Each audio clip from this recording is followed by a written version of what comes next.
again. It is the fourth race of the Highline Racing League Premiere Series, the Racing Warehouse 120, and we are glad to be back once again on this beautiful Thursday night here in the virtual Richmond Raceway. And what a show that's going to be put on tonight. Ty Smith, top of the charts in the number 18 machine, and that machine fittingly king of the hill. It's the Racing Warehouse 120, brought to you by the Racing Warehouse. And we thank them for the support of this league, but that's not the only special occasion in this event. Not just that it's a sponsored race, this is a themed race, and it is going to be one that you are going to have to pay attention to all the schemes because they're all very, very nice. Tonight's theme is heroes and cartoons, and we're going to be running through the field in its entirety to see what is up. The 57 machine now to the top of the charts, and we're going to kick it off with Team Trap House. We're going to try to get a closer angle of that 57 machine, but Team Trap House paying homage to the Powerpuff Girls. The 57 machine on your screen right now, but that is not the only driver of the Powerpuff Girls scheme tonight. It is a collection of 4 drivers, including the driver of the 31 machine. Does not appear to be on the track yet, and Dylan Petit, the 19 machine as well. And we're going to try to get a look at the 19 machine in just a short moment, alongside the 26 as well. It's a 4-car operation with Dylan Body, Dylan Petit in the 31 and 26 respectively, and the 19 machine that does not appear to be on the racetrack here tonight. The 57 representing strong for the 57 machine. Of course, the Powerpuff Girls sponsored Team Trap House machine in second in practice right about now. Blacktop Racing, teammates Jimmy McKee and Brad Kress running Batman and the Joker. And how about we check out the drivers of the 9 and the 29. As you can see, there's Jimmy McKee, according to the timing and scoring, 13th on the charts. Getting onto the track right now with the SP Design sponsorship alongside Batman. And how about the driver of the 29 in Brad Kress? Great pace here tonight, top 5 on the charts. And he just passes his teammate there with the Joker paint scheme. And how about that? How about the driver of the 4 machine? As we continue to go on through this collection of drivers, it's Clint Spillman. He's going to put it into the wall there as we try to get a better angle. It's a destroyed 4 machine right now, but rocking quite the scheme. Going to show it on your screen right now. It is Code Lyoko around the character Xana. And how about that? The driver of the 4 machine, the rookie representing here tonight. Caleb Morrissey has a special scheme as well, 23rd on the charts. And he is replicating Carl Sweet Ride from Aqua Team and Hunger Force. And how about that reference straight out of Adult Swim in the early 2000s? And that is quite the reference indeed. Scott Wheeler coming off of his victory last week in Charlotte, where he put an absolute clinic on running the Rugrats paint scheme. Throwback to Nickelodeon in the late 90s. Class King Supo, creators of that series, and the Ford Mustang looking strong. 5th on the charts right now. Terry Brooks in the 23 machine, another driver we got to focus on. Shades of Dale Earnhardt with the Tasmanian Devil paint scheme. A double throwback in itself, of course, to Looney Tunes and to Dale Earnhardt. Earnhardt Incorporated, the team that existed for a few short years, about a decade or so, actually, in the NASCAR Cup Series, and fielded some incredible drivers, including Dale Earnhardt Jr., Steve Park, Michael Waltrip, and Jeff Green, to name just a few. How about Queen City Racing, a multi-car operation once again, and Chad Winstead is the driver we're going to be focusing on first from this operation, running SpongeBob SquarePants schemes, and the 10 machine is one of them. There we go, Dylan Petit there with the Powerpuff Girls scheme as well. And it's not just Chad Winstead running a Powerpuff Girls scheme, it is the 76 machine as well, running with the SpongeBob theme. Does not look like our 76 machine is on the racetrack just yet, but it is Jacob Halm who is on there in the 76 machine. There he goes in the SpongeBob machine, and the 7 is involved in the ceremonies as well. That's Jason Harris on pit road right now, and the 27 rounds out the SpongeBob party, and Adam Bozzi on the racetrack alongside his teammates. How about Andrew Baker in the 43 machine? We're going to try to see whether or not the driver of the 43 is here yet, because this is a paint scheme you're not going to want to miss. Andrew Baker rocking the Dynaco scheme from Disney Pixar's Cars. What a movie. Very iconic in the NASCAR scene, and has arguably been the influencer for many drivers on the simulator that we have known for a long time, almost as long as we've known the movie Cars. How about Kendall Kerr? We're going to try to get a Kendall Kerr next. Miles Morales scheme requested by his son Grayson. Blacktop Racing running a variety of schemes, and that is not the only one. Ty Smith, of course, with the King of the Hill scheme. Not going to be able to get a good angle of it right now, and it's going to be Roberto Ramirez with the Joker paint scheme as well, with the Taco Bell paint scheme alongside it. Similar colors to his ally ride, but this time with a different sponsor. Austin Bloom in this one as well. He's got the driver of the 3 machine, and that's the South Park paint scheme. And finally, we have the 81 machine, and this is absolutely one you're not going to want to miss. Connor Holden running the Beavis and Butthead design here tonight with his Toyota Camry and looking to make an impression with that 81 machine. And last but certainly not least, it's Alan Kunman in the 8 machine with a Team Sonic Racing paint scheme, and we're going to take a little bit of a moment to focus on that scheme. 2 days ago, October 18th of 2022, the 28th anniversary of Sonic & Knuckles, the Sega Genesis video game's release to the United States market. Tomorrow, October 21st, is a month away from Sonic Tuesday, when the Sonic the Hedgehog 2 Sega Genesis video game released to United States shelves in 1992, the 30th anniversary for that incredible video game in just a month and a day's time. Truly a historical period for the Sonic the Hedgehog franchise. The second movie came out this year, and the second video game came out 30 years ago, just a month away from this day, and that is a collection of some of the great throwback schemes we have here tonight. Tyler Rush appears to be on the racetrack right now. Let's see if we have some more drivers. The Cartoon Network racing machine of Tyler Rush on the racetrack at the moment. Kenny Brooks in the 54 machine with the Donance machine. And that's a nice one as well. Terry Brooks, as stated beforehand, in the Dale Earnhardt-inspired machinery. Brad Kress with the Joker machine. And Jeff Morash with the Deadpool car, the triple-digit threat. How about that for the driver of the 124 machine? A few drivers we haven't focused on. We're going to try to get to all of them. How about Garrett Sidnor when he gets on the track? We're going to try to get a look at that car. It's quite the incredible paint scheme there. The Cartoon Network racing machinery. Shades of Robert Presley or Lake Speed in the NASCAR Cup Series way back when in the late 90s. Here with Dalton Beer's paint scheme. So throwback to the real world and also fitting with the cartoon's design. And how about that? How about we focus on the results right now? It looks like Brad Kress going to go to the top of the charts. Terry Brooks in second and Dylan Petit in third. It's a 2,000th difference between the top two right now. Clint Spillman in sixth. Gibbs is in the seventh spot with the Pokemon Mobile 1 machine, the 93, coming out in style tonight. Spillman right there just behind him in terms of the track layout, and that's going to jump Gibbs up into fifth. Your new pole position, it's going to be provisional for the number 4 machine. Clint Spillman goes to the top of the charts. Scott Wheeler, best he can do right now is 6th, but he's still got a lap to go, and it looks like he's going to bin it then and there. Tyler Rush on the racetrack, and I'll reset it there. Matthew Rodriguez with the Powerpuff Girls machine on the track as well. And the Carl Weezer machine of Garrett Sidnor with the Cheddar's Crunchyroll sponsorship out on the racetrack for the first time in qualifying. How about that for the driver of the 50 machine? And look at the remainder of the pack. Scott Zellner on the racetrack, and we mentioned him just a few minutes beforehand with a Pizza Planet Toy Story design. And what a striking design that is. Shades of the late 1990s for the driver of the 2 machine. Alan Kunman getting on the racetrack with the Team Sonic racing machinery. And Caleb Morrissey waiting to get out himself with the Aqua Teen Hunger Force machinery. The Ford Mustang that he's got with Scott Wheeler second on the charts when it comes to his lap timing. But in the scoring charts, he is in 7th with Scott Zellner now going up to 5th on his final lap he is on now. 2 minutes remain in timing and scoring with Matthew Rodriguez going for his final lap in just a moment's time. Dalton Beer getting some practice right now, 13th on the charts. Jason Harris in the SpongeBob SquarePants machine looking to get a few more laps in this one. He's got almost 2 full minutes to get his practice laps through. Another SpongeBob machine, Adam Bozzi there in the 27th, looking for just about one more. Here's the 7, and here is the 27.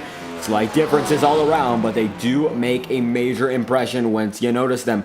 Alan Goodman back to the top of the charts with Chad Winstead in second right now. It's two different manufacturers aboard the top two on the starting grid. As it stands, it's going to be up to a driver like Scott Wheeler to perhaps get this one done, but it looks like he would not be able to do so. Dalton Beer still getting some laps in, and Adam Bozzi is as well. Jason Harris coming around. It looks like he's gotten through his final lap, 21st on the charts. Caleb Morrissey looking for one more. Only one more driver on the racetrack, and that is Morrissey. So where he is will be make or break for the guys who are in front or just behind him. Only a few guys have not qualified. Looks to be a total of about 5 or 6 who have not gone out for qualification.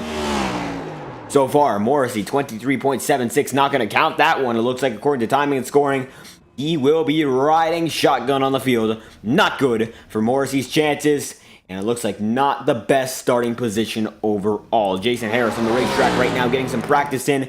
And Scott Wheeler Jr. is not through to his third lap, but it looks like he's got no reason to go back out as he's already on to his second. Nothing more will count.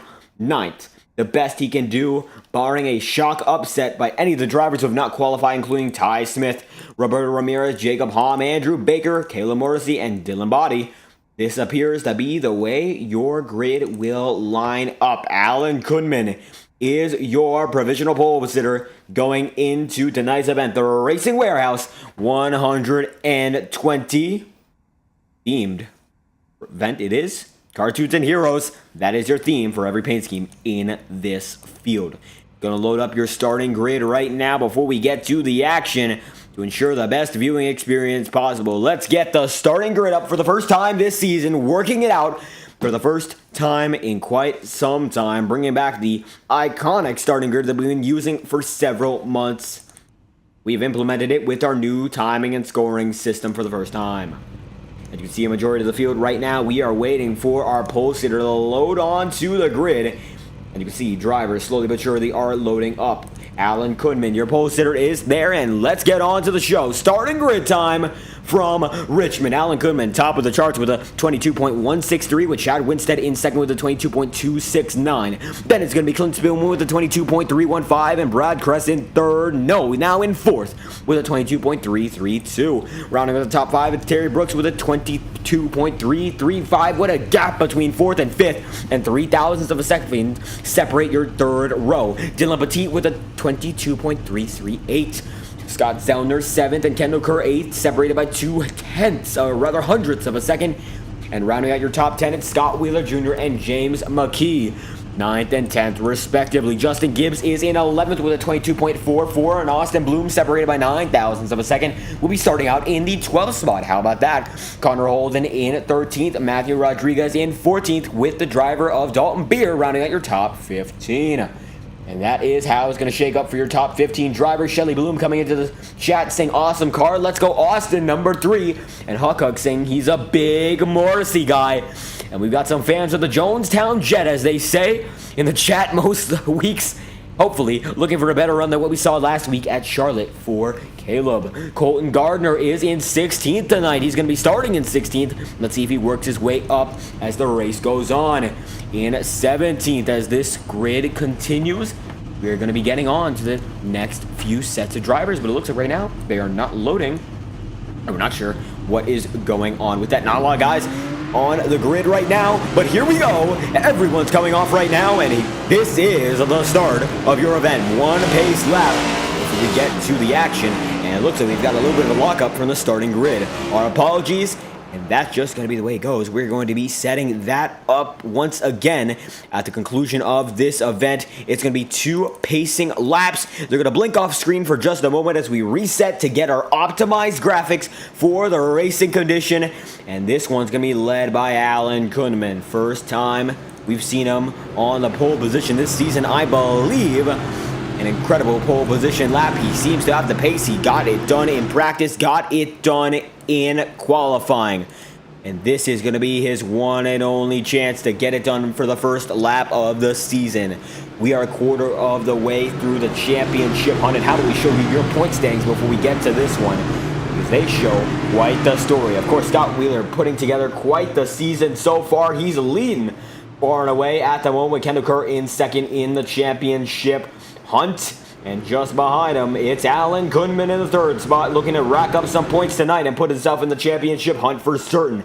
Then we got James McKee, Adam Bozzi, Jason Harris, Garrett Sidnor, Dylan Petit, and Scott Zellner. Finally, with Chad Winstead rounding out your top 10 in points. The remainder of the field down to 22nd, available on your screen. A lot of great drivers looking to get it done tonight, but it can only be one by one. Let's find out who that one is going to be. Green flag. Green is out, and it's going to be led by Alan Goodman with his Content Racing Warehouse 120, broadcasted live on the Fireball Talks NASCAR YouTube channel and broadcasted simultaneously on Stadium Scene TV. That is StadiumScene.tv for those interested. Let's get racing.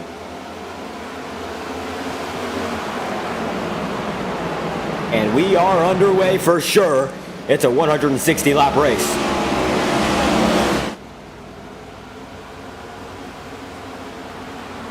Lap 1 in the books already. Cha-ching for the driver of the 8 machine, and Alan Kunman. A supersonic push to get him out front, and he leads lap number 1. Got Winstead in second right now. Nose to tail for the top 2. Got some side-by-side battling in the middle of the pack. It looks like Scott Wheeler fighting with Kendall Kerr right now. Scott Wheeler, you have seen beforehand. He is your points leader going into this event. And Kendall Kerr just beside him on the outside. Double file action only found in one spot so far. Single file now, and Scott Wheeler's going to have to back off. And the remainder of the field appears to be in a single file train as we have just gotten this show on the road.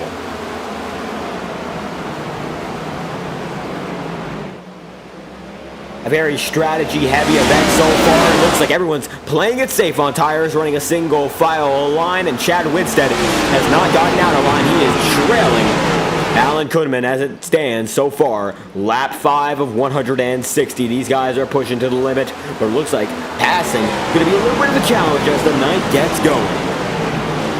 Still watching this battle between Kerr and Wheeler. Might be the closest battle we see so far.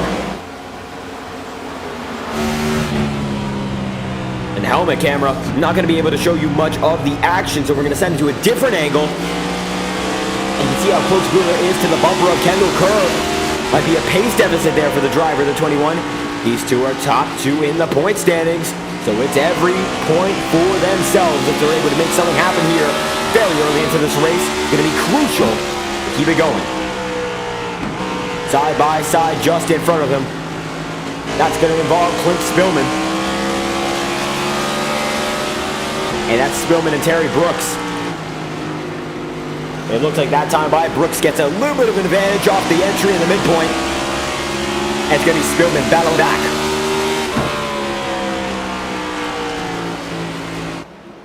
And a 23 and 4 side by side for the 4th position.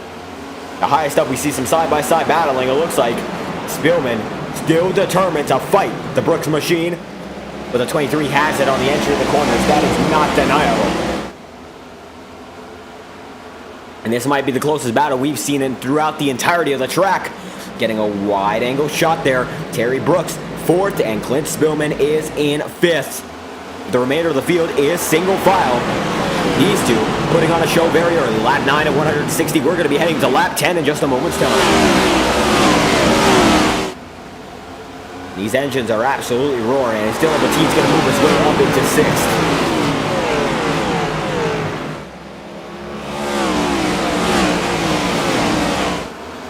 And side by side, even still, Clint Spillman looking for every possibility when it comes to passing the driver, the 23. He looks to be just a bit faster in some areas.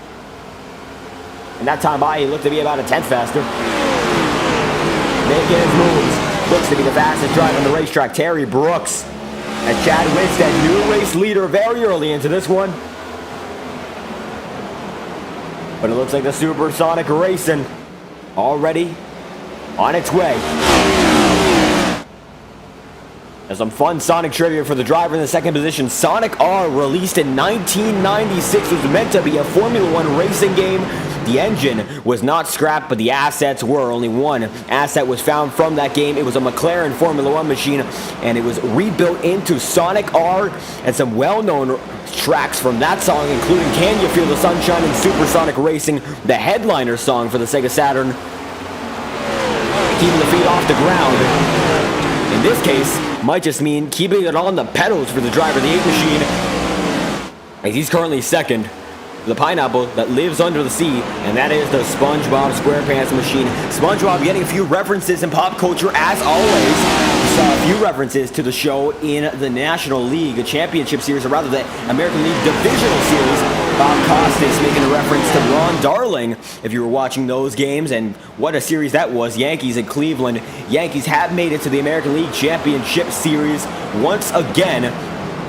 Those guys looking for yet another ticket to the World Series. But right now, every race matters here, and there is no elimination for the championship unless you do it mathematically in racing, and that's the goal to avoid it.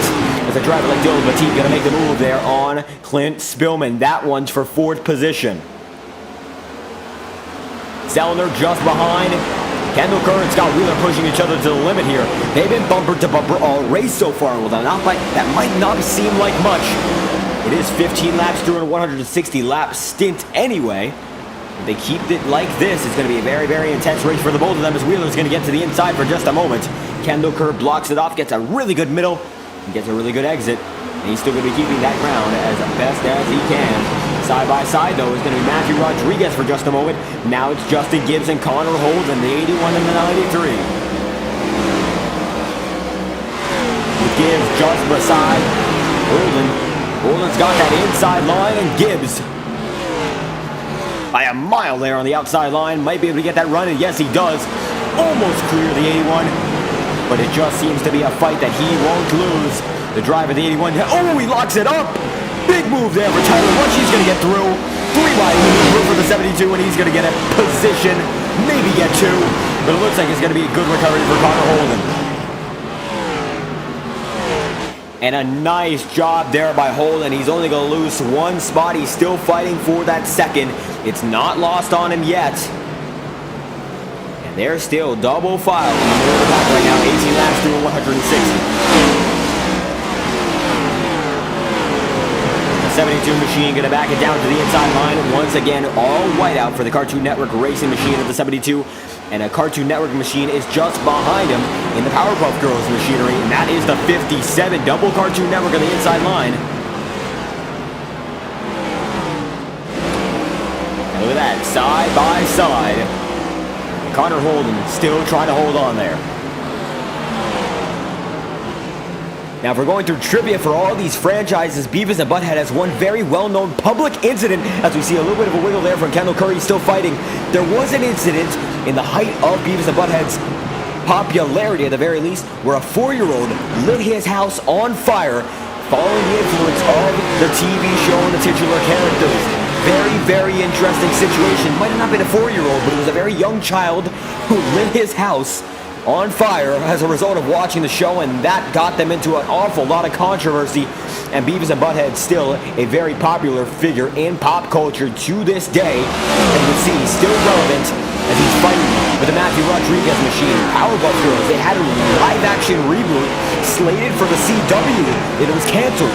Craig McCracken, the man, not the driver, who created the franchise, appears to be working on a reboot now, and it's in the pre-production phases that's going to be bringing back the original roots of the series, and it will be the 4th attempt at a show titled The Powerpuff Girls, the original, of course, then the 2016 reboot on the Cartoon Network, then the CW project, and now the one that's going to be headed by the man who made the original show, Craig McCracken, well known at Cartoon Network. And we talk about Cartoon Network, what a stacked lineup they had, as it's single file going through some pop culture references.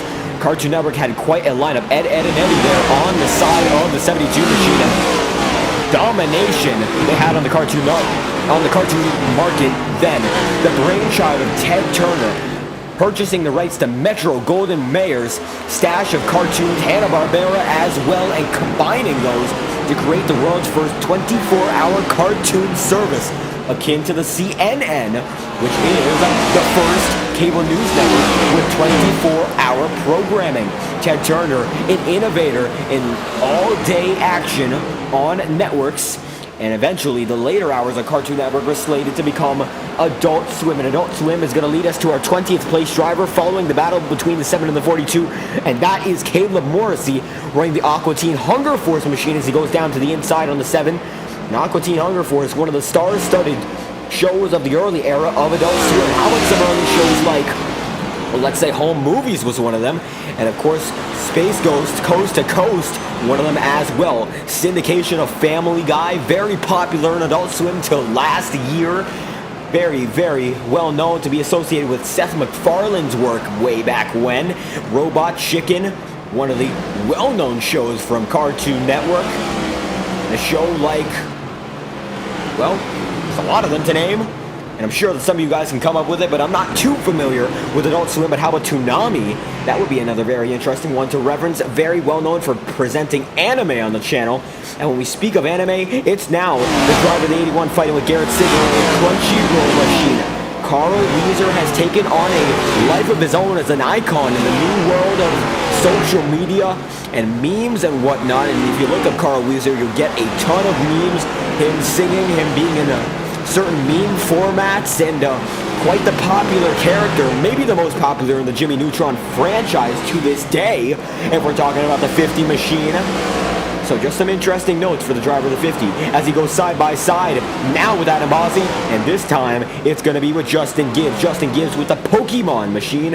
And Pokemon got its start on the Nintendo Game Boy in the late 1990s. I happen to be an owner of a Game Boy myself. Won it in the Pac-Man competition just a few years ago, and I tell you what, it might be primitive today, but the incredible concept, the incredible novelty of the Game Boy being practically a Nintendo Entertainment System on the go in some cases, what a product the Game Boy is. And I tell you what, Pokemon certainly the shining star of that program. And you can see South Park fighting side by side. There's 3 and 4, and this is for 10th on the charts right now. Side by side is Spillman and Austin Bloom. Got to battling here as well in the middle of the pack. It is Connor Holden who's going to get past Garrett Sidnover. We're going to send it back to the 3 and 4 battle. Kendall Curnow and Terry Brooks. Brooks, big damage. Not sure if that's going to be a caution. Nobody's going to stop for it. And the Tasmanian Devil almost spun it out there. He's still going. And we're going to try to get a replay of that incident. See what happened. Lap 32 at 160. Putting it back in the lead. But a little bit early here. Winstead down to third. Brad Kress is in second now. Blacktop Racing having a great night, but it looks like Brooks might have bit off a little more than he could chew, and that is the case. Didn't shoot it up into another driver, which is good, but not good for him to send it down into the wall and contemplated putting it into pit road, but he's still racing it until just now. He puts it in the pit road. Alan Goodman is your race leader. 33 lap old tires. He's going to lap the driver of the 23.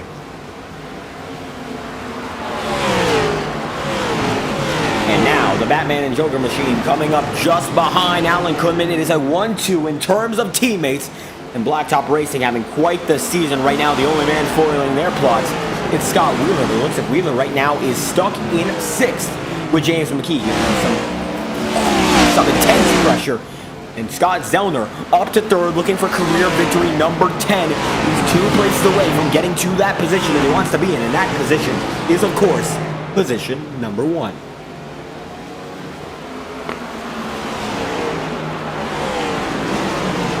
And the highest placed Toyota in this event so far is Zellner.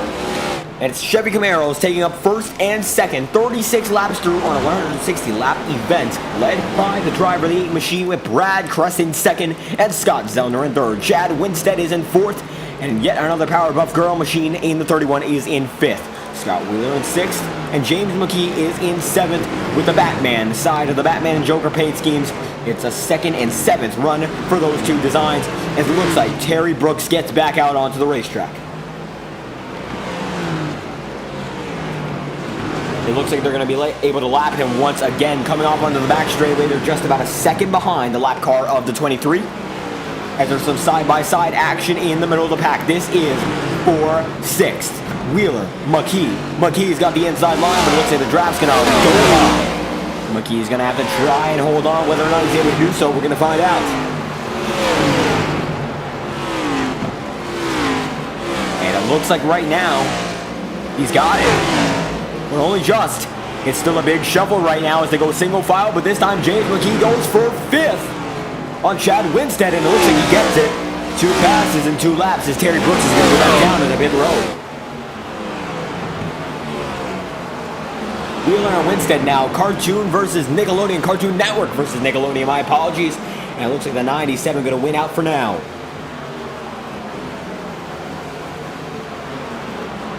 James McKee now going to try to fight hard for that 4th spot.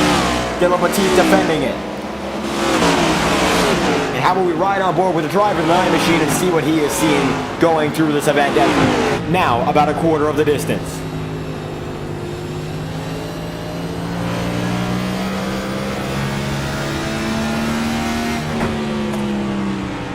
It gets it all the way down to the lower echelon of the 4th gear. No shifting for the driver of the 9 machine. Until we get to the front stretch where he goes all the way to 5th. Then backs it down into 4th. Doesn't go any further. How about Dylan Petit? Let's see what he does. Looks like he's in 5th coming out. And it looks like, unlike the driver of the 9, he stays in 5th the whole time, and it's not disadvantaging him at all. A little bit easier to focus on the pedals as it looks like James McKee is going to go to the inside line there. And it looks like we're going to see a pass in motion for the driver of the 9. Nothing to his right, nothing to his left. McKee is clear of Dylan Petit. And the runoff not helping him at all, Dylan Petit. And that is perhaps the reason that he lost out there. As McKee simply has the speed there. As you can see, the 23 fighting hard now, trying to get through the remainder of the field. Looks to be the fastest car on the racetrack right now, simply due to alternate tire strategy, as he hopes to get back onto the lead lap in due time. Looks like 2 lap cars right now, actually, as they go to the high side on Dylan Petit. Scott Wheeler gets displaced as a result. Zellner fighting hard as ever. James McKee looks to be having a handful in his rear view mirror. 2 lap cars, and they're going to give him just a bit of distance. Lap traffic going to play an effect for Alan Goodman and Brad Kress as we look at the battle for the first time in quite a while, actually. We apologize for that, but watching all the mid-pack action is just about as interesting. It's quite the incredible field these guys are, and every single position's got a lot of action. It's a big dive there for the 8 machine, and he makes it work effortlessly. What a move. He saves his car. Great job by Alan Goodman. A lot harder to navigate with traffic, but it looks like the 8 machine is doing it with ease. He is slipping in and out of every driver, with Brad Kress doing just the same, if not maybe a little slower, but keeping pace overall. Zellner 3rd, McKee 4th. Goodman watching as the remainder of the field is getting swallowed up. That is the 18 machine of Ty Smith. Going to be lapped this time by, goes down to the inside line. We got some smoke on the racetrack. Not sure what that is. Timing and scoring is not picking up an incident. We try to send it into the middle of the pack. Nothing there. You can see Scott Zellner fighting through with Alan Goodman still your leader. The pack is shuffling with all this lap traffic. Very hard to deal with. And it's going to give Alan Goodman a break. He's now out by just about 6.5 tenths of a second.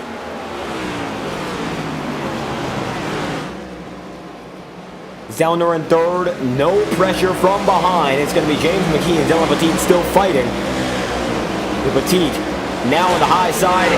McKee may be losing a little bit of momentum there, but he's still out front by a few car lengths over the driver of the 31.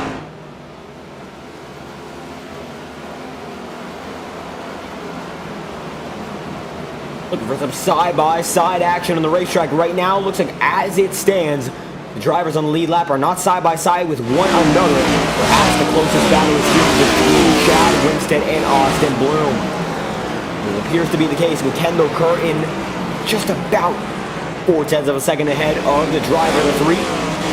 Fighting through lap traffic, a lot harder for these leaders, or rather these drivers who are not leading to do so in comparison to the leaders. Just got to get through as quick as you can. 50 laps through out of a 120 lap, or rather 120 mile event with 160 laps of distance.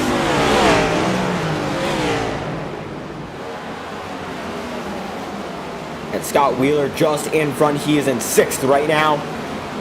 It's Petit just in front. And Kerr trying to chase him down to 97 in no man's land right now. Seems to have a few laps or so's distance to get a few clean laps in as time goes on. Zellner, 2 seconds back on the leader. Brad Kress, 1 second back. And Alan Goodman has gotten through Terry Brooks once again. He's leading the way so far, 52 of 160. And the 27 machine is going to go down to the inside line there. Trying to get a lap back, and it looks like he's going to be able to do so. Adam Bozzi is. That's going to be 2 laps down to 1 lap down. Terry Brooks does the same. Brad Kress going to gain just about 2/10 there. These two are teammates. Not expecting them to race too hard yet. Of course, playing somewhat of a team game. The 1-2 tandem are. As Scott Zellner out on his own tonight, looking for career victory number 10. Scott Wheeler fighting with Kendall Kerr right now. Looks like Kendall Kerr got passed. They're side by side though. And it looks like Austin Bloom's pull up to the party, and it looks like Wheeler's going to be the biggest loser as it stands, but it's far from over. Chad Winstead is involved in the fight now. How about we go on board with the driver of the 10 machine and see what he sees as he trails this battle.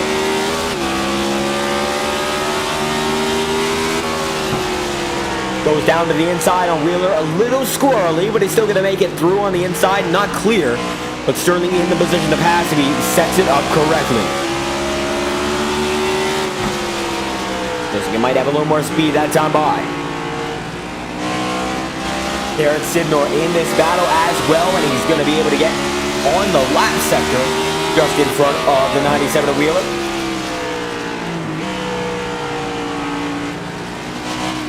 And gets him by far. That's going to be a cleared away maneuver.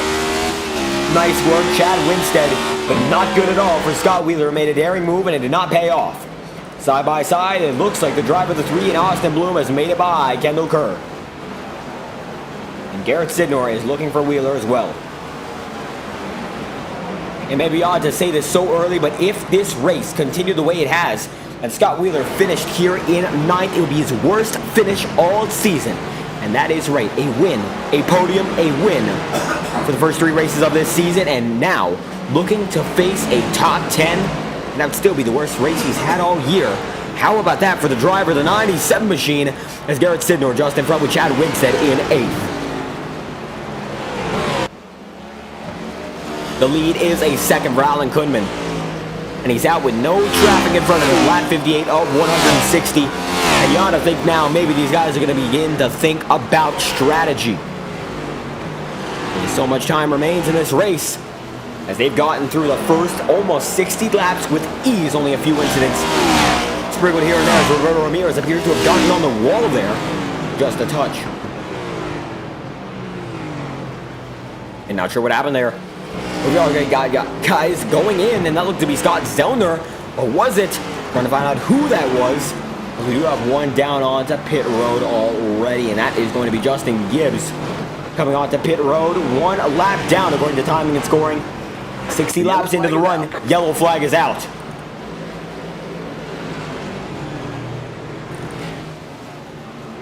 Gonna find out the reason.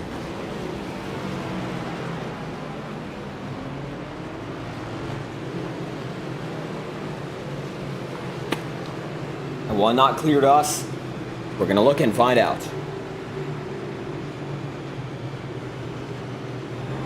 Looks to be a majority of these guys are fine. Leaders are definitely all right.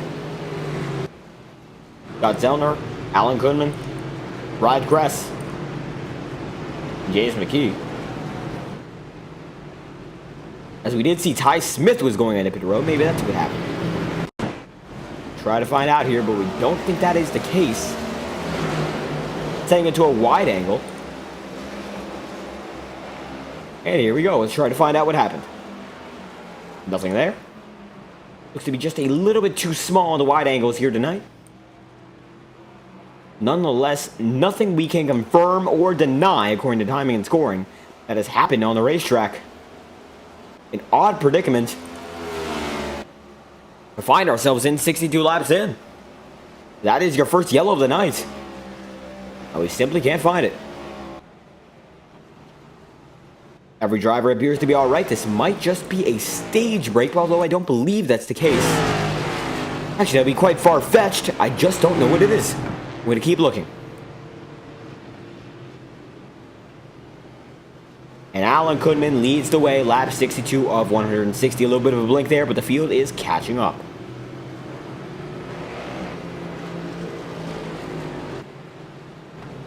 And as it stands, it might be Terry Brooks.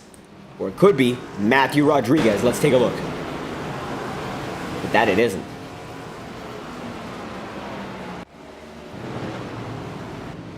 There was a cloud of smoke, certainly in front of Rodriguez here. You could see that. We're going to try to send it to a camera angle that will have us watch that. We're not sure what that was, but we can see that there is a lead on what just happened. Continue to look around. Looks like there was just some smoke on the racetrack. I'm not sure what that is from. And there it is. There is a wrecked driver we can see. And that appears to be one of the drivers running a cartoon scheme. And that's going to be the 54 machine. Apologies for the not so great angle, but that is Kenny Brooks according to timing and scoring. Let's try to get an angle from him. Yep, there it is. That's your first caution of the night. It's Kenny Brooks, the responsible driver. That is not a great angle, though. We're going to try to send it back 15 seconds. Oh, we bit off a lot more than we can chew. Hit the pit entry, rather the exit. Pretty bizarre incident there, but he spiked it right in there. And it looks like he just lost it coming off of the corner and hit it. Very hard. That's going to be a hard lick. Not sure how easy it's going to be to come back from that one. Kenny Brooks, single car incident. Nobody else involved, and that's your first caution of the night. A little hard to find the replay, but there we go. Lap 65, 160, and Brooks getting some repairs.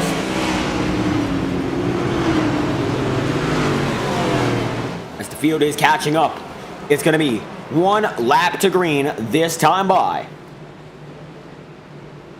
Led by Kudman. Second is Zellner. Third is Brad Kress.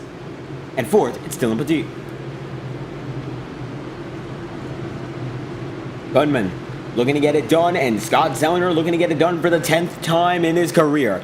The arms race to 10th. Let's see who's able to get it done. We are green again. First restart of the night. And there they go. Kudman with a monster start, the dominator of this race so far, gets back out in front. New tires. Let's see how antsy these guys get. And it's a great start from all the drivers looking at a wide angle. Nobody wrecked so far. Everyone is all right through the first lap. And maybe we'll get yet another long run. 60-odd laps we got from the first one. And we got a spin. The yellow flag's out already. Just about a lap's worth of time there. You can see a majority of the field is all right, but we're going to check in the back because that is where it happened. Colton Gardner involved in that one. Setting it back, trying to find what happened.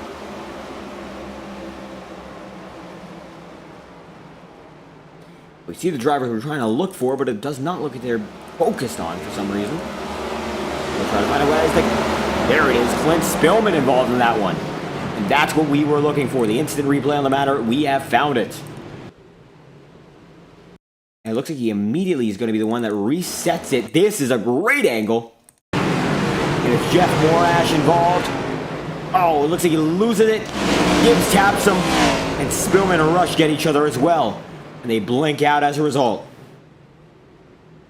We don't see much after that, but that is the reason for a second caution of the night. Morash gets out of it. Looks to be a fine car overall. The tire is certainly destroyed. Gonna have to get some new, fresh Goodyears and continue on. Going to be waiting to see the live feed from the drivers once again. Let's get back to that. Morash still going. It looks like not in awful shape that car is. It's James McKee, your new race leader according to timing and scoring, and that is wrong. It's still Alan Kunman far and away with Scott Zellner in second.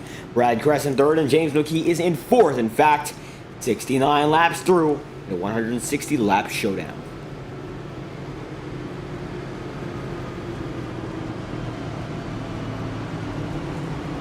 "70 laps through so far in this race, and they've been dominated by the driver of the 8 machine, and Alan Kunman. The best lap ran today, not by Kunman, but it looks to be one of the fastest that we've seen all session. And how about that for a 22.366 ran by Brad Kress. Very, very good lap, and he is in third right now, looking to show what he's got as the race will go on in just a few laps' time. And he is the teammate, of course, to Alan Kunman. So he might be able to play some defense or some offense, depending on where the driver of the 2 machine and Scott Zellner is. We'll find out whether or not they do so in just a few laps' time. A lot of room to change strategies so early.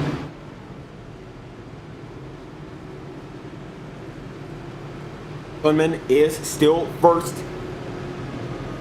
And this should be the lap where the double file up, and it does not look like it is. Extended yellow slightly as drivers still come off pit road. And one of them is the driver of Brooks in the 23 machine. As that is the driver, of course, with the Tasmanian Devil throwback design. And how about that for Terry Brooks, back on the racetrack for the first time in quite a while. Alan Kunman leads the way over Scott Zellner, Brad Kress, James McKee, and Kendall Kerr. Your top 5 drivers so far.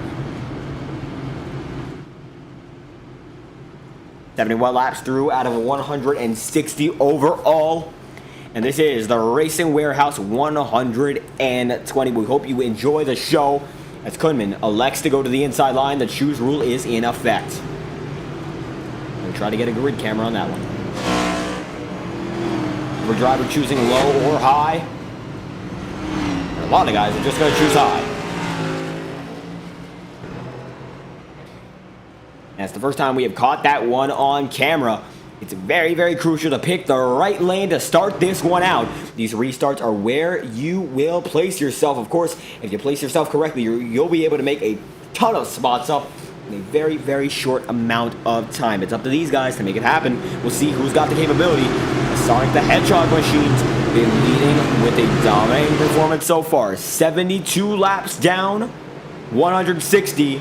The amount of laps we've got to see. Williams rides out the end of this, led by Alan Kunman. One more time around, second restart of the night. Zellner second, Kress third, Kendall Kerr's in fourth, and James McKee's in fifth.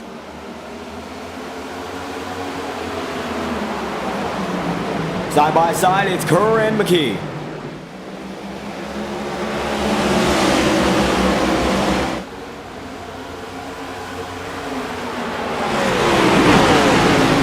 Settling it out amongst themselves right now, side by side, big at Richmond now. The sun is setting like we saw at Charlotte. And while this is a shorter race overall, we will see the grip increase on the racetrack as time goes on. And it looks like we see an hour green as the night is beginning in the virtual Richmond Raceway.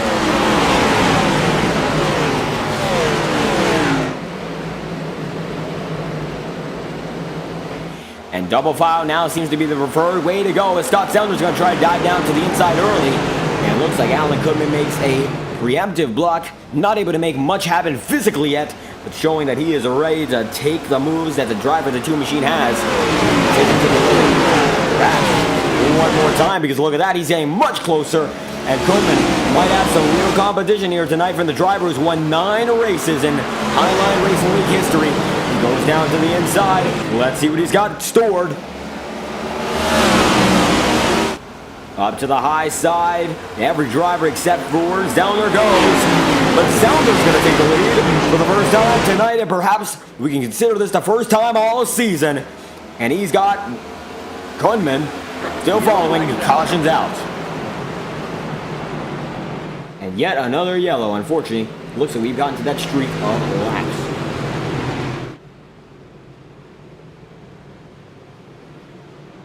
An upsetting turn of events to see yet another caution flag. We're going to try to deal and see what is going on. What is the replay going to show us? Tyler Rush back there, Adam Bozzi as well. The majority of these guys are still in this one. Gary Brooks as well. Not a lot of guys on pit road according to the timing and scoring. But we will nonetheless take it down to the wide angle and see what's going on. If we do so, we will be taking a full-on replay and see what occurred. Yellow flag was out at this point. We're going to find out when it was thrown. As it appears, nothing yet. Going through every single angle. As they came across the start-finish line, this is about when it happened. So we're going to be able to find it if we just cycle through the cars from here. But nothing we can find yet. It might be one of the drivers who was in the tail end of this pack. Getting an instant replay on the matter, we might hear some perhaps signs of an incident. Nothing we can see just yet.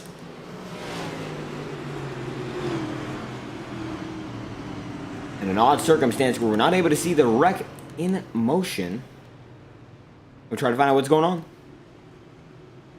Scott Zellner is your race leader as it stands. Having a little bit of trouble watching every single one of these replays. Unfortunately, that's just how it's been tonight. And as we continue to work on it,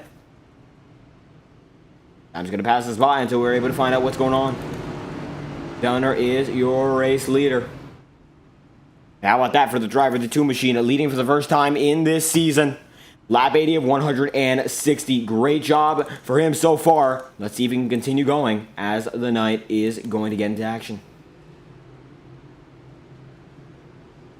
We unfortunately are having a little bit of trouble controlling the driver's command when it comes to watching these guys. So we're going to try to find what's going on there. As we see the entirety of the field.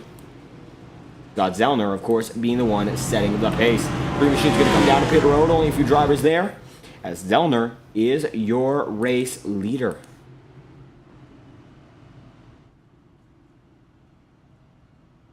Once again, going to be a little bit of a tap out there, unfortunately. Not sure what is going on, and we're going to try to find out. Brad Kress, 3rd position right now on the charts. It looks like it was just a blink from Zellner, as he is currently not loading onto the charts. Not sure what's going on there, but Alan Kunman is on your screen as well. How about that for the driver of the 8 machine? We're going to take a quick break in just a few moments' time, reset the timing and scoring, and make sure everything is all right for every single one of these drivers to be presented to the fullest. Kunman is in second right now as these drivers are still loading in and out. And it is led by Scott Zellner either way. An impressive job by Zellner to run up on your dominating race leader. Grab the lead for the first time tonight. This is the first time we've seen him in the lead quite a long time. Not the greatest last few races, but he's coming back strong here in style. How about that for the driver of the 2 machine? Scott Zellner. Only so much time before we get back to the action. Kendall Kerr is in second now with Alan Kunman in third according to timing and scoring. And how about that? We're going to see whether or not these guys are able to hold on. If they are, we get a lot different when it comes to the running order. Kendall Kerr has been in the upper ranks of this race for a majority of it anyway. We haven't seen him up in the top 2 for quite a lot of time. And how about that for the 21? It is a great night for Blacktop Racing. They've got 3 guys in the top 4. Really good job there. As the green flag is out, apologies there. Here we go again, led by Scott Zellner.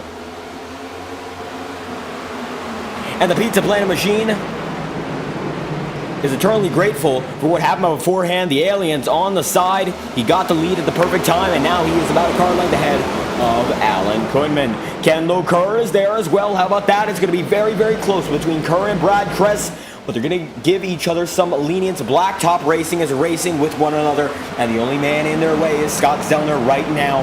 But Kunman not taking any of that with his teammates just behind him now. He's got all of them behind him, and how about that? It's going to be a great night if they can finish it off like this. Shades of Hendrick Motorsports, a Chevy team dominating, but they've still got one Toyota to pick off. They're second, third, fourth, and fifth, and Brad Kress is the last of them, but he's still making a very good effort right now. He is in fifth. And if he's the worst guy on your team and you are in fifth, well, of course, he's not the worst guy on the team. I'd say these guys are really, really even, but the worst running guy on the team, and you're still in fifth. What a performance you're putting on, especially when it's a four-car team. That is a great job by the organization, and a great job by every one of these drivers, including Brad Kress. Here is the Chevy train led by Zellner. And you can see now everyone is taking that lower line as before. We saw it. 86 laps through, and 160 being the total. Asheville, North Carolina, the home of SP Designs, and we thank them for being a proud partner for every one of these paint schemes in this series. And Dylan Labate responsible for an awful lot of them, and it's an incredible work effort that he's been able to put together for this league, as a lot of these guys designed by one driver. And right now, it looks like Kendall Kerr holding on to third, Alan Kunman holding on to second, but Zellner pulling away for the first time tonight. He might just have a better car in the long run or on the later run with the nighttime setting, perhaps suiting his car. We'll find out whether or not that's the case as the night goes on. Kunman still in second. Seems to have a very consistent car, but consistency won't always win you the race when the man with the raw speed shows up at the very last moment. Side by side, Roberto Ramirez and Matthew Rodriguez right now, and Ramirez is going to be the one who loses out to Rodriguez. 57 gets it over the 42 that time by.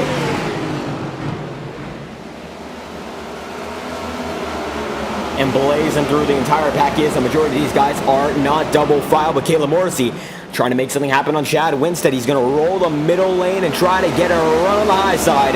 Looks like he gets one, but only just. Now dives down to the inside on Winstead, and this is for seventh. Morrissey up here for the first time tonight. This seems to be the best position he's been in all night, and it's been a race of attrition for these guys. 90 laps, and we've only had a total of 3 cautions. How about that? Morrissey now up to 7th, and he's going to be able to make that pass. Now he's going to hunt down Dylan Petit. Side by side, it's Winstead and Wheeler. Wheeler not able to break into the top 5 tonight. He is at his best. Of course, as a driver, he's gotten 2 wins in 4 races, including this one. And his worst finish so far in the season has been 3rd. But 8th right now. He's got a lot of ground to make up if he wants a chance at the victory. Alan Kunman seems to be one of the guys you have as your picked favorite. The Blacktop boys all making a great effort. Kendall Kerr going to go ripping the high side. Not able to make much happen on his teammate right now. These guys all in a voice chat together, discussing the plan. Is McKee going to dive down just slightly on the inside line of Kendall Kerr. Kendall Kerr not able to make much happen that time, though.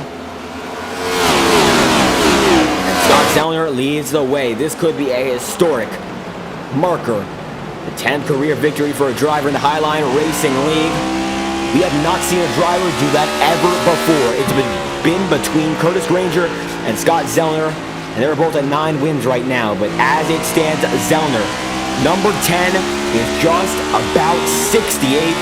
Now it's going to be 67 laps away from him. You just got to hold on, and that is a daunting task. As you can see, Alan Kunman is getting revved up. He's charging it up like a spin dash.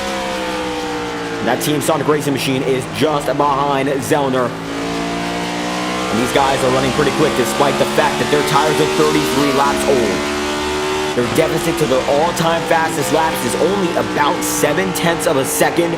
Impressive when you realize these tires have gone almost a third of the race. Lap 95 of 160, you can see how close Kunman is getting the back bumper of Zellner. How about we go on board with the driver of the 8? That's going to show you the wheel camera, but how about the middle? We're going to ride alongside Alan Kunman and see every movement, see how he does it, and see where he is shifting throughout this track. Fourth gear. Pushes it up. And that was a monster exit there from Scott Zellner. Very good job to keep it there. And you can see that the egg tree is the very, very strong suit for Alan Kunman. Mastering that exit might just be the ticket to a victory for Scott Zellner.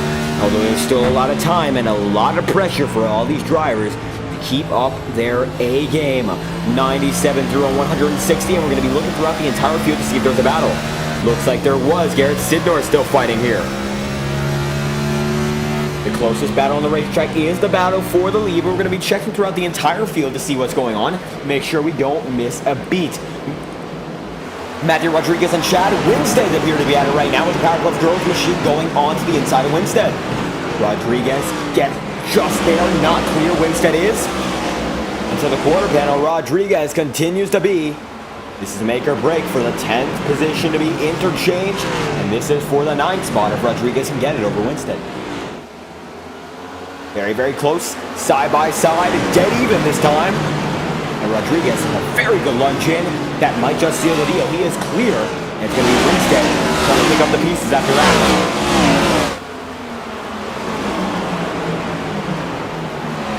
Scott Wheeler is in 8th. Got passed by Caleb Morrissey, and Dylan Petit appears to be reeling in the leading pack. Scott Zellner on his A game, but look at all these guys who are on their A game as well. Lap 100, and it looks like we've got an 8-car pack for the victory. And they're all chasing each other down. Lap 101, led by the driver of the 2 machine. And this is the tail end of the leading pack, and Scott Wheeler. 8 guys, 1 position. Let's see who gets it done.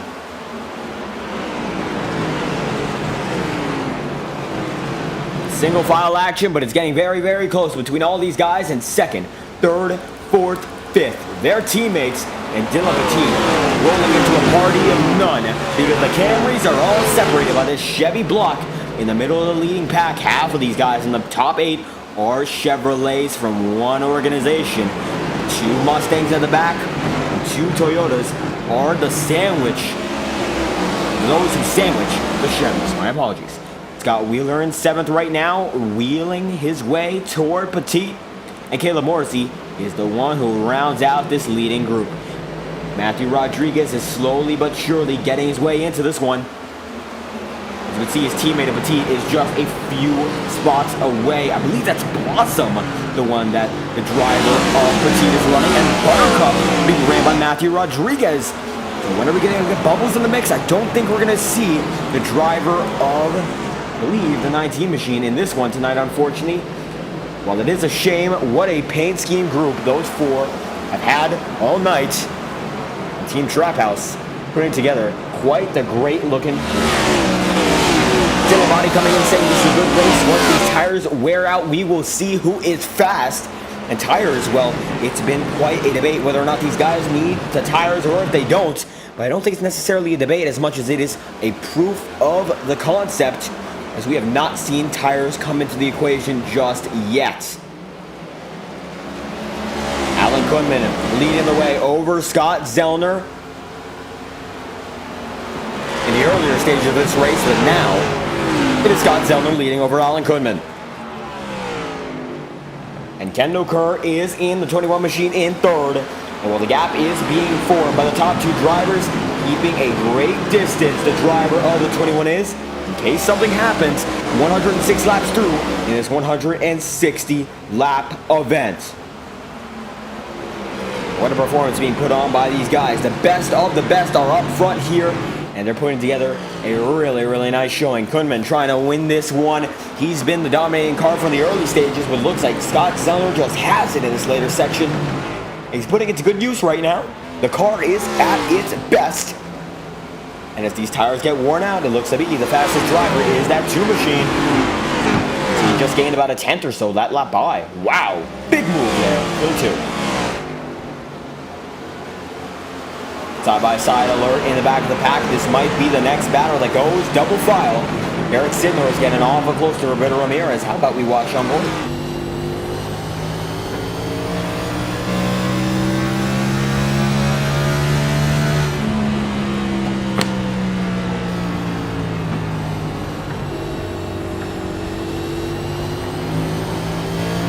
is pretty close, but no cigar just yet. Getting closer and closer each time by. Sid Nor in the 50, fighting Ramirez in the 42. How about we go to another battle and watch on board? And that battle appears to be the closest on the racetrack between James McKee and Kendall Kerr. Kerr looks like he did not get a great exit, and it looks like James McKee is just going to slide on by there. Kendall Kerr saying thank you, didn't wreck me. But he's not going to be giving in just yet. Side by side across the line, and you can see James McKee's slight advantage. Not enough. Lap 111 of 160. And this time by, it's Kerr with a better run, but not enough. Tires wearing out for all these guys. Zellner, 49 laps into his stint, is pulling away from the remainder of the field.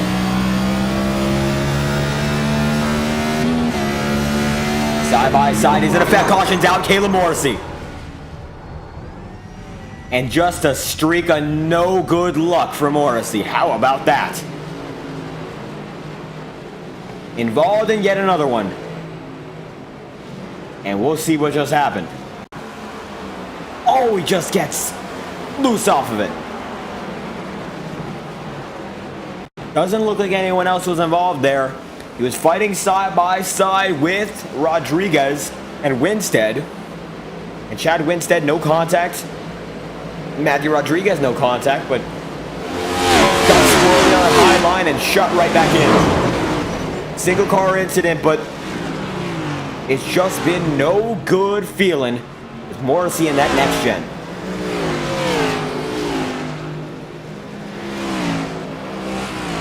Gonna be waiting to pull off safely, and that's what he did, but the Jonestown Jet not having a great time.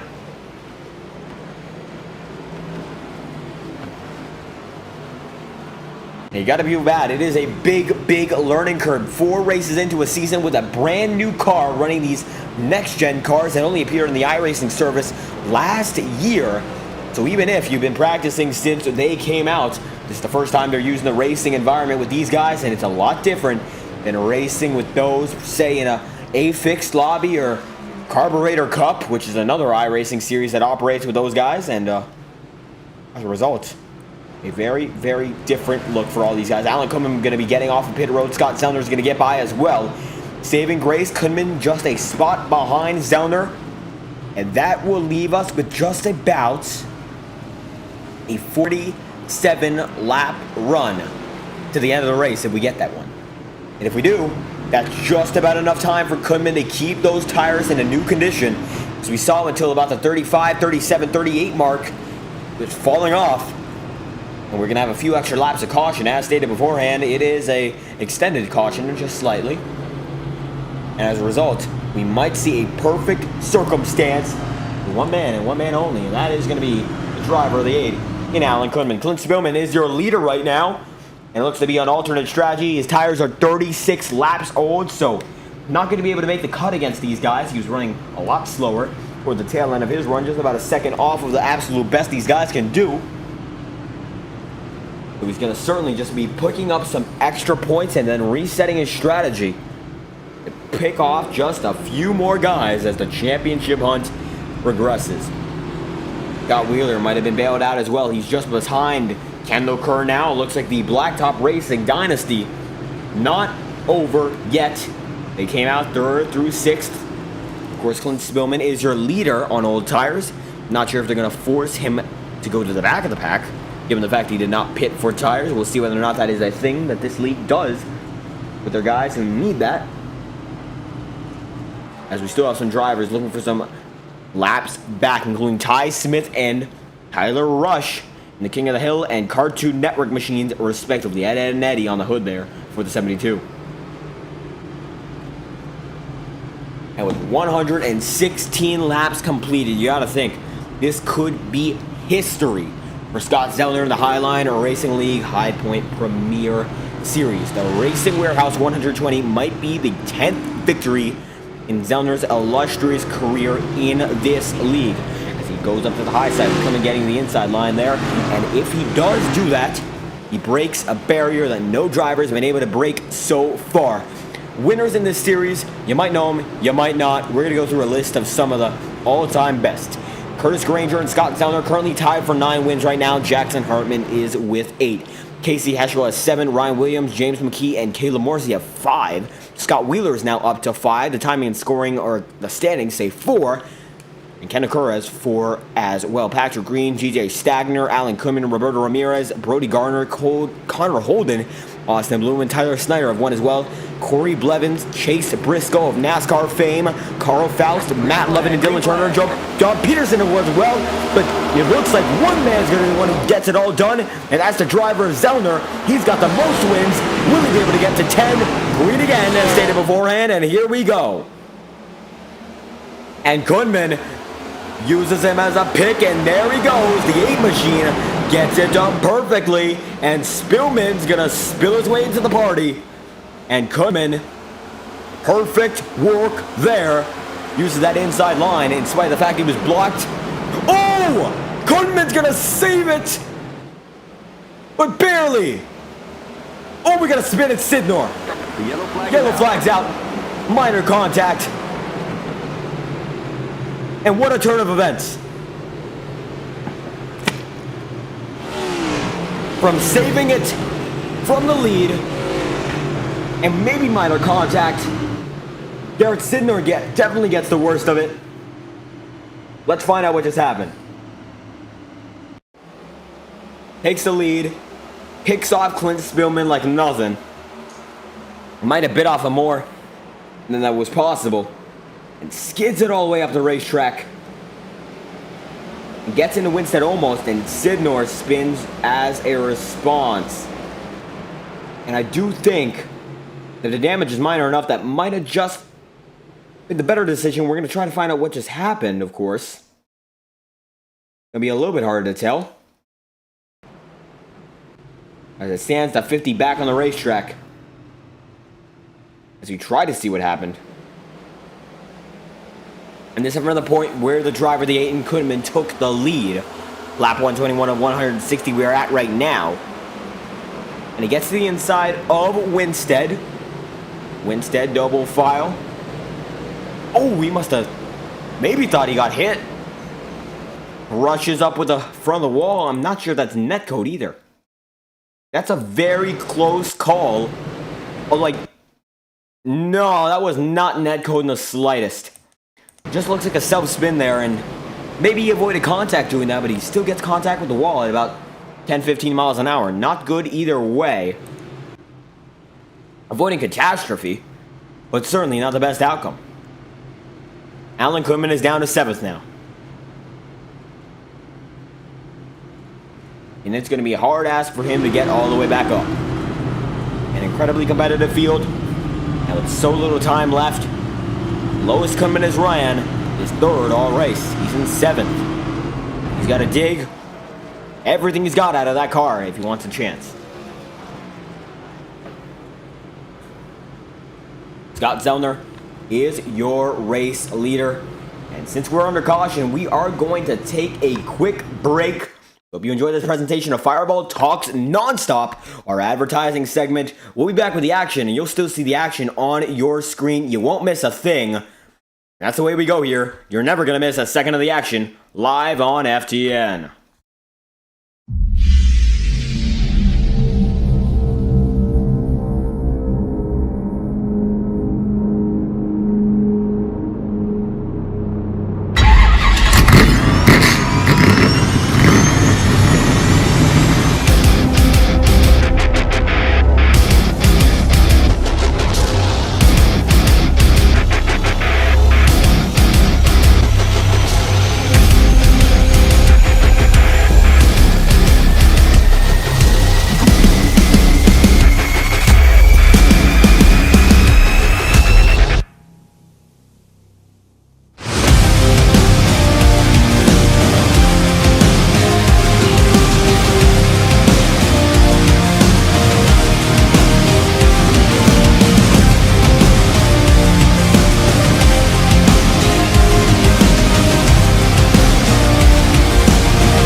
And a quick presentation there from the guys at the Highline Racing League. And we hope you enjoyed it. And that's all we got time for. We do have one more video prepared, but it looks like we're not going to be able to get to that because the race is going to get back underway. This time, Scott Wheeler Jr. is in the front row for the first time all night. Led by Zellner. It's Scott on Scott for the first time since Auto Club. The blacktop guys are still all the way up front, and it looks like James McKee is going to carry the torch and make his way up to second with Wheeler fighting hard.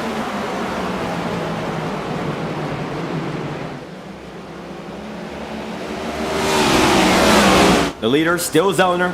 James McKee second now with Scott Wheeler in third. Brad Crest going to make a move, and Alan Goodman already back up into fifth. The hard ask might be something he's capable of. We've got only so much time. It's going to be just about 35 laps remaining. At 160, we are moving. And every lap is ticking by faster than the one before that. There's a lot more grip on the racetrack, so it might be a little easier for these guys to push the next gens to the limit. The blacktop boys are not giving Scott Wheeler an inch. They've got him boxed out pretty well. But it looks like he's going to slide back into third. And you might think if you're Alan Goodman, this could be the one that got away. Put together a very, very good run at start. And of course, he's still in the top 5, but absolutely a clinic he put on beforehand. And there's a lot of time for him to recover, but it still might be too little too late. Unless he digs as deep as he's got. James McKee, though, is going to go just to the inside slightly. Looks like he might just have some momentum that we haven't seen from him all night. 2/10 faster than Zellner last time by. This might be the beginning of something. And that was 5/100ths of a second away from the best lap he's ran all race. This is 129 laps through the event with 16 lap old tires. These are not fresh sets. Scott Wheeler just ran a lap 8 thousandths slower than his fastest lap. He's running 16 lap old sets on his 130th lap. These tires are not as fast as the ones that ran the fastest laps. They're simply in a grippier circumstance as the night sky is out in Virginia. Looks like Brad Crest getting very, very close to Scott Wheeler. James McKee giving all he has, trying to pass Zellner. This might be the last dance for anyone to try and pass the driver of the 2 machine. The top 4 are still very close to one another. The top 5 overall are just about separated by a second. Alan Goodman, the tail end of that top 5. With 18 laps on the set. Only so much time before we get to the tail end of this one.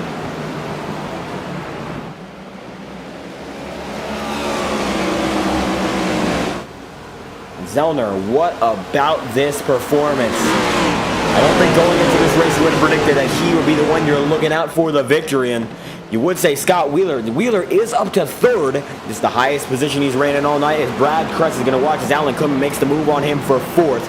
The warpath is on for the driver of the 8 machine, but Wheeler certainly coming into this race as the favorite in the third spot he is right now. But Zellner, the all-time favorite with the most victories of any driver, has certainly put on quite the performance. He is back in his winning way, it looks like. He's just got to hold on to the tail end to secure victory number 10, so long as nobody passes him. I don't think James McKee's going to let him have it that easily. 5 career wins overall, and while that is half of the total that Zellner would have if he wins this one, it's still one of the highest totals of all time. And McKee looking for a lot out of this one tonight. He's looked strong all season. This is yet another example, looking for some crucial points of the championship hunt himself. It's him, Klunman, and Kendall Kerr fighting the dominating Goliath that is Scott Wheeler. But as it stands, the Goliath of this race is certainly Zellner. I mean, if we take a rear view look, let's find out how it looks to be behind the driver of the 2 machine. And you would hear he's pushing it to the limit. That lap was a 22.881 4/10 slower than his all-time best on 23-lap old tires. And he is pushing like it's lap number 1 or like it's the absolute last. Putting together quite the show. This is going to be the 54 machine they all pass on the outside line. And how about that? James McKee is in second. Scott Wheeler is fighting him. And Alan coming back down to 6th. Kendall Kerr gets by. As it stands, it's still Scott Zellner leading the way, with Scott Wheeler in 3rd and James McKee in 2nd. It's 22 laps to go, and you know what that means. It's time for the Track Cams 22. Crank it up. The best cameras on iRacing, track cams for gourmets. We hope you enjoy this short presentation. Let's crank it up with the best cameras on iRacing.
Scott Zellner at the end of that crank it up is still your race leader with 18 laps to go. Now down to 17. He's only got so much time to pull this one off. And it might be his best performance all season. It's going to be a performance for the history books in this league. 17 laps. He performs them flawlessly or just doesn't let anyone pass him. Double digits. First time any winners had double digits in this league's history, over a decade of action. And on the iRacing platform, might just be less, but nonetheless, a lot of time these guys have been racing against one another, and they are looking for history. And Scott Zellner might be the one to perform it. Jackson Hartman, he's gotten close to that 9th victory twice this season. Charlotte, he had a great qualifying run, but blew it on the first lap. And Auto Club, we had some damage midway through the show. Those two could have been opportunities to pass Zellner on the all-time win list, but not the opportunity that was able to be seized by the driver of the Jackson Hartman machinery. Nonetheless, Zellner seizing every opportunity at his fingertips, it looks like. And this is yet another one of them. Richmond Raceway. Cartoons and heroes, the theme for the paint schemes, but he might be the hero of this league, getting those victories as much as possible. Getting victory number 10 would just be another stepping stone. Being an absolute legend here. But James McKee is far from done. He's still 3/10 behind and looking for just a bit more. The majority of the field right now is strung out single file. There is no double file battle on the racetrack when it comes to the top 10 or 15. That's the 76 machine. Lead now of Jacob Halm has just gone yet another lap down. Appears to be the case for the 76. 3/10 the difference. James McKee now 5/10 the difference. With Zellner slowly but surely pulling away. Lap 35. This is the point where every driver appears to have some fall off. Except for one, and that one is Zellner, of course. If he's able to pull something off here, it might just be magic. McKee, 2nd. Wheeler, 3rd, and Kress is in 4th, with Kendall Kerr rounding out your top 5. Yellow And yellow flag is out. 11 laps to go. Big time moment. And that's going to change the complexion of this race all over again. Finding out what that was about. Ty Smith, maybe. Battered and bruised just a bit. Doesn't appear to be. Pick him on there. Kenny Brooks. Barry Brooks. As we look through every driver. 11 laps to go. This changes the race 100% and then some. Only one driver out, and that is Connor Holden according to timing and scoring. Kenny Brooks still in this one. 26 drivers at 11 o'clock Eastern Seaboard time are still going to be racing in this one. And a 10-lap shootout. If we were to go green now, we won't. The final pit cycle will be in effect. This will save every driver and perhaps only really negatively benefit Scott Zellner, who's going to take them all down a pit road. Or is he? No, he is not. But it's going to be Alan Kuhlman leading the remainder of the field down with only a few guys not taken. Zellner stays out. Kuhlman does not, and he takes quite a few guys with him. But maybe not enough for it to be worth it. Coming out to pit road, the 8 machine is leading the field of those who came in. And a perfect stall there. Perfect angle for Alan Kuhlman. We see Winstead gets behind him. Dylan Petit out of frame almost, but he's still just there. Peripheral vision there. And there we go. Kuhlman's out. Gets out with a very quick stop. And next up on the list, it looks like it's going to be Petit beating out Winstead, then beating out the Deadpool machine of, I believe, Jeff Morash. And that's going to be a race off pit road for those contending for the victory. Those who were contending for the victory, that might just change it all up. 9 laps, the difference. The Highline Racing League, led by Scott Zellner.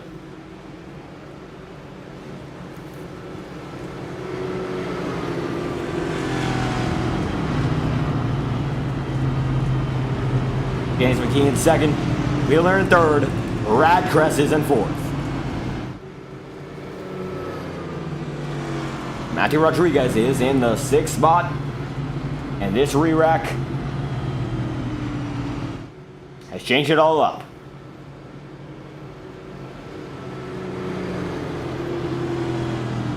James McKee just 4/10 out of the lead right now. Of course, it is yellow flag conditions. Doesn't necessarily matter that time. And how about we take a look at the choose rule in effect? Looks like it's going to be in effect next time by, with everyone still going around the racetrack. Still a single file ordeal for most. As Zellner leads the way over James McKee, Scott Wheeler Jr., and Brad Kress is behind him. Kendall Kerr in 5th, Rodriguez 6th, and Garrett Sidnor is in 7th. Rounding out the top 10, it's Rush, Baker, and Adam Bozzi in the 27 machine. And I'll tell you what, one of the nicest nights with all these paint schemes. Throwing it back all the way, perhaps to some, it's the 90s, some the early 2000s.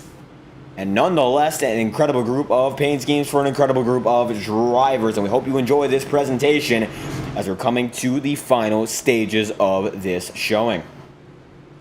Choose rule in effect. Perhaps one last time. A 5-lap shootout if we do get it all the way to the green. Inside, outside, inside, outside. It looks like it's going to be 2 drivers going to the inside there, 2 to the outside. And now we see the 43 as well.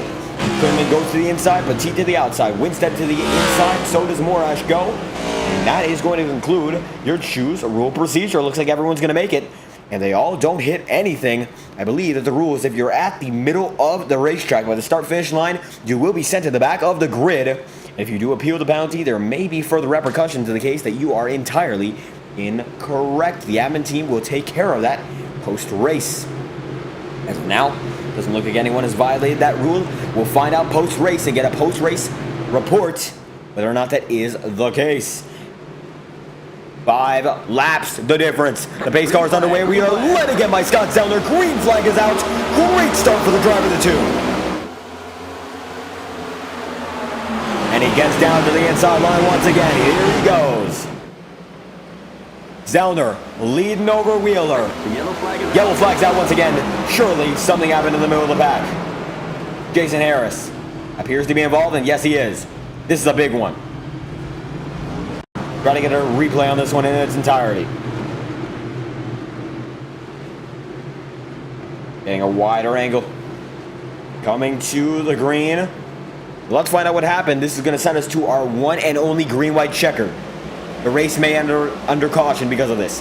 Kunman dives to the inside line. Not sure what they're going to say about that one. It's the admins. I do believe that Kunman may have been involved in this one. We're going to find out. He doesn't look like he is. Oh, Kunman spins the 27 out. Bozzi on the 42, the 7. Ramirez get involved. The 23 as well. And it might have been biting off a little more than what could be chewed for the driver of the 8 machine. Maybe there's a defense, but I don't believe there is one that we know of. Let's find out. Kunman, re-wide there. Maybe that blink is the reason. Not sure if that's on our end or not, but that is perhaps what happened for the perspective of Alan Kunman. And that is plausible, but if that's not the case, that does change everything around. You can see he's not on the racetrack, according to us. And assuming the fact that we have every other driver on the racetrack, that might just be the reason. But that's not even netcode. It's a gray area. We're going to have to see whether or not the admins are going to agree on that one, but that is harder to tell given the fact that he blinked out on our end. If he didn't, I think it just would have been biting off more than what could be chewed, but changes it around once again. Green, white, checkered, and Alan Kunman is in 11th right now. It looks like they might be sending him to the back of the grid. Not sure if that's the case. Doesn't look like it is. Nope. I'm not sure if they're going to discuss that post-race or that's just the way it is. Either way, very complicated issue if that is what happened in its entirety. If we didn't have that blink out on our end, it really does make that issue a lot more complex. How about that? Now, for those watching on Stadium Scene TV, we thank you immensely for the support, as well as those watching on the Fireball Talks NASCAR YouTube page itself. Every single method of viewership is greatly appreciated, and we thank you all for the support every week. These Thursday nights wouldn't be the same without your support and your care for this league, and we truly do hope you enjoy the presentations week after week. It's a quiet racetrack. Lap 160, we have hit it. It will be a 162-lap race according to timing and scoring. How about that? A little bit longer than the advertised distance, but nonetheless, going to be a great show. Every one of these drivers looking forward to the end by now. It's 2 laps, no matter the fact that they can get to the white flag or no matter the fact that they cannot get to the white flag. It will be over at lap 162, which I believe will be extended to 163 once we come down to the start-finish line. 2 drivers to the inside and 1 to the outside. 2 to the inside now. It's going to be the Blacktop Racing boys on the outside.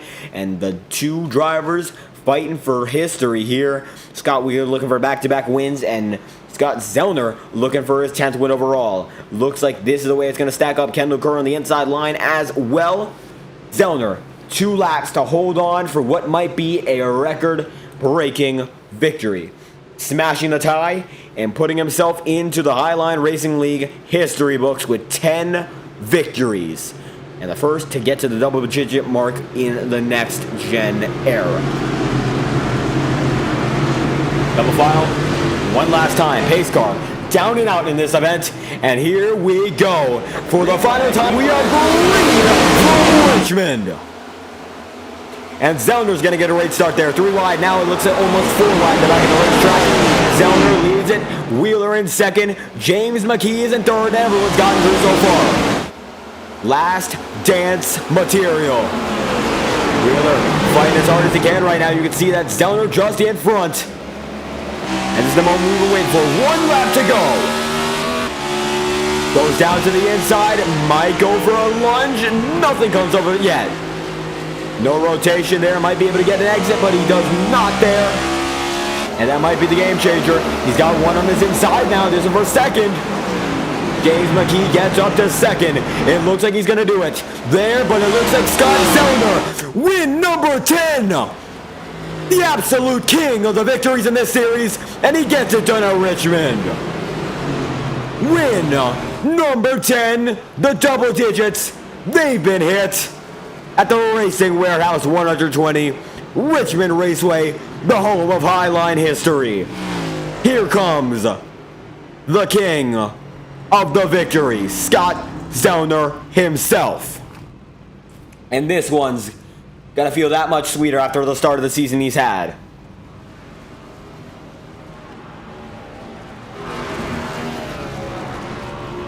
Taking it all in.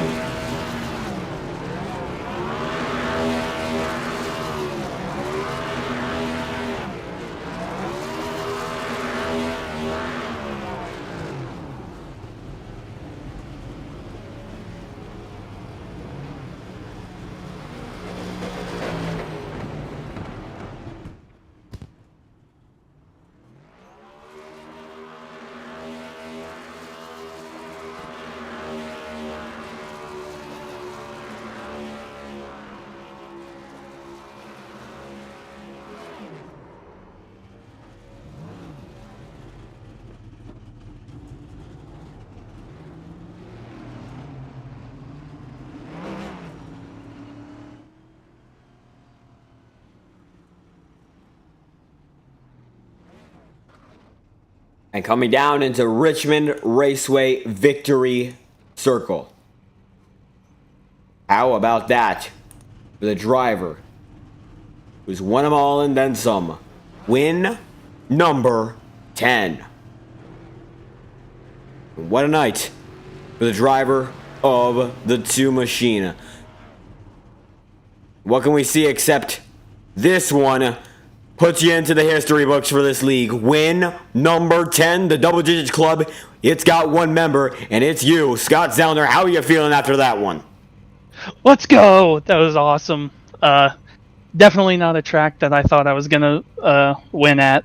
Usually when you come to these short tracks, Alan's the short track king, and I'm usually running, mid-pack. But, man, we just had the car to beat on the long run tonight, and luckily we had a few long runs there. Oh man, just so excited, so pumped. Just really thanks to Scott Wheeler on those last restarts. We worked really well as a team. Good team effort, and man, really glad to be the guy. I wanted to be the guy that got the 10th win in this league. And absolutely able to get that one done. Double digit, as stated beforehand, in long run. Looks like double digit wear on the tires there. And that was a 49 lap stint. And even though you didn't see it as a pull away because of the green-white checkers, you certainly had the car to beat on the long run. But it looks like the nighttime might have helped you as well. Did the changing conditions play any factor as the race went on?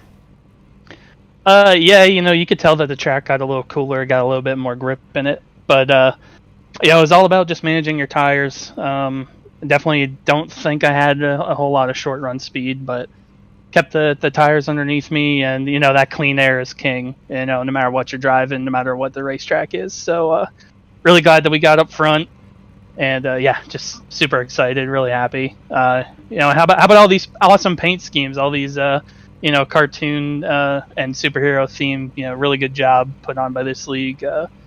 Dylan Body, really awesome painter. Yeah, just really excited. Absolutely. Looking to carry this momentum into Sonoma next week. How are you feeling about that? I feel pretty good. I really like road courses. I think they suit my driving style pretty well. Feel like I'm pretty consistent in my marks. And yeah, let's go try to get that 11th.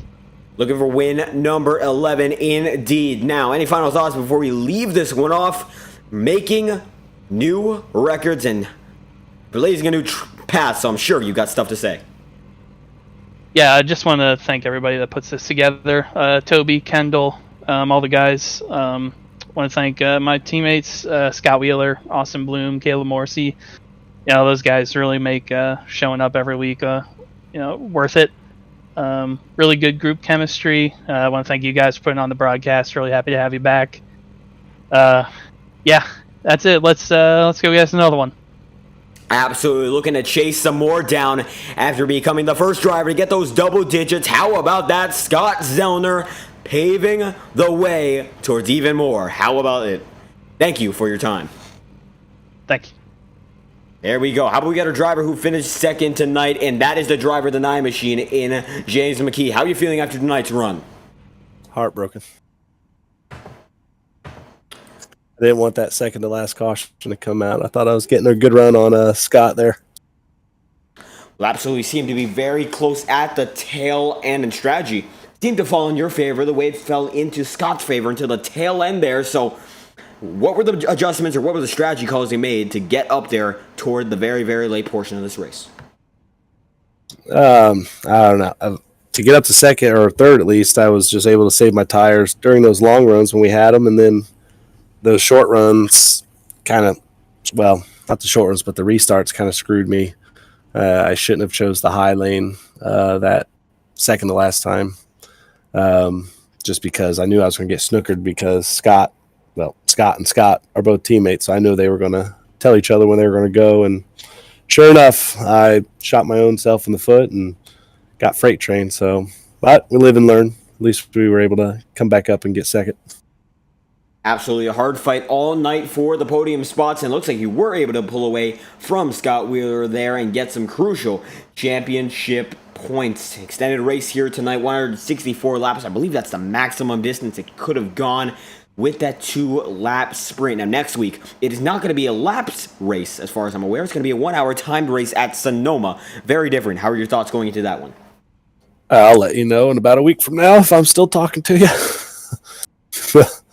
I like Sonoma, but it's not one of my favorites. I'd rather go to Watkins Glen and run the tires off there, but you know, we'll do what we can next week.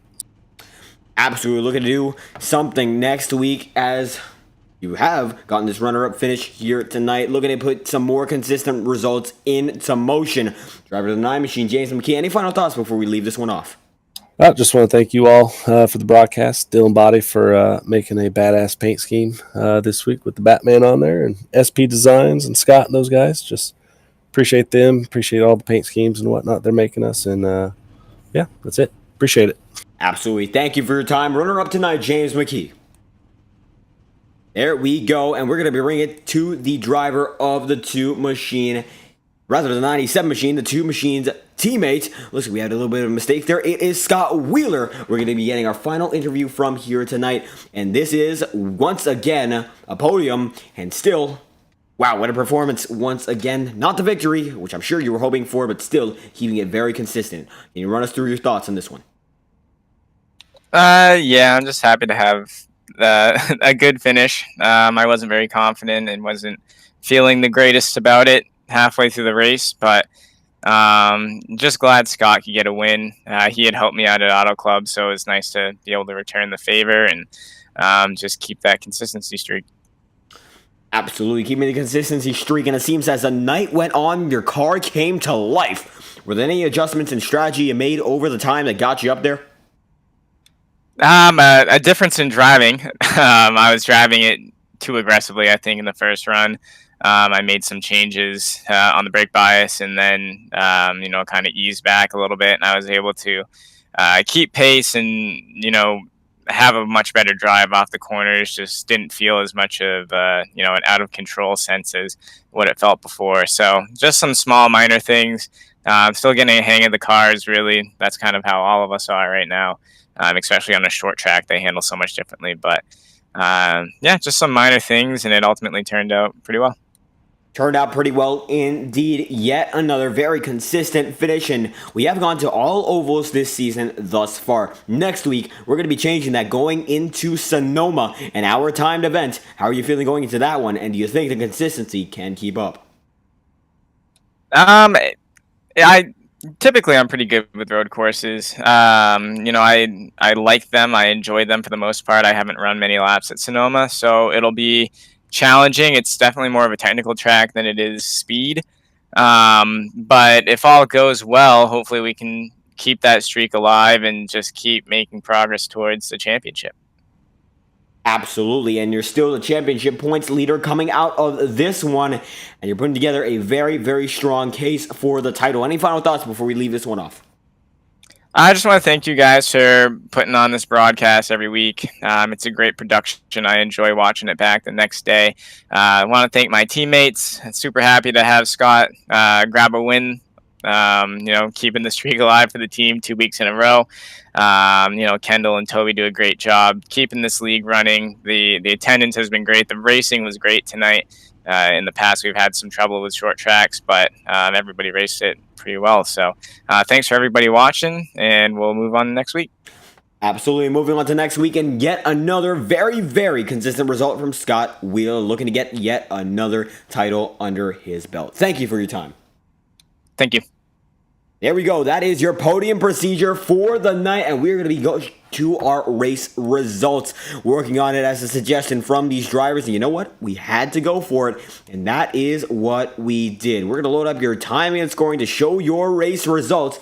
Let's tell you what, it was a very, very good race. And at the end of the day, we see some history getting rewritten at the tail end of it. How about that for the driver of the two machine? And Scott Zellner leading the way and getting the win over James McKee, Scott Wheeler, Brad Kress, and the final driver in the top 5 is Kendall Kerr. Garrett Sidnor is in 6th. Alan Kuhlman, 7th. Your pole starter is now down to 7th on this one. Matthew Rodriguez from 14th to 8th, and Dylan Petit from 6th to 9th. Tyler Rush making 7 spots up. He's now the final driver in the top 10 with Austin Bloom in 11th and Andrew Baker in 12th. Then there's Justin Gibbs, Jason Harris. Rounding out the top 15 is Clint Spillman and Ty Smith. Then there's Jeff Morash, Caleb Morrissey, Dalton Beer, Roberto Ramirez, and then Chad Winstead, Colton Gardner, Jacob Halm, Adam Bozzi, Terry Brooks, Kenny Brooks, and the final 2 drivers who are retirees in Connor Holden and Dylan Body round out your 28 car field for the night. How about that? What a performance put on by every single one of these guys, and it was a great showing all around. Great racing, great storylines, and I hope that we will see you next week at Sonoma for the shortest race of the season, I believe, a 1-hour mad dash through Sonoma. What a racetrack that is, the road course. Very, very long and notorious for great racing overall. We hope you stop by for that one Thursday nights. They're always better here, and it's always better to see every one of you in the chat room. MBLXL, Dylan Body, Huck Huck, and Shelly Bloom, we thank you for stopping by and leaving your feedback, and we thank every single one of you who watched along the way. We cannot do this without your support. Thank you all for watching once again, and we hope you have a great night and a great rest of your week. We will see you Thursdays once again. Thank you all for your support.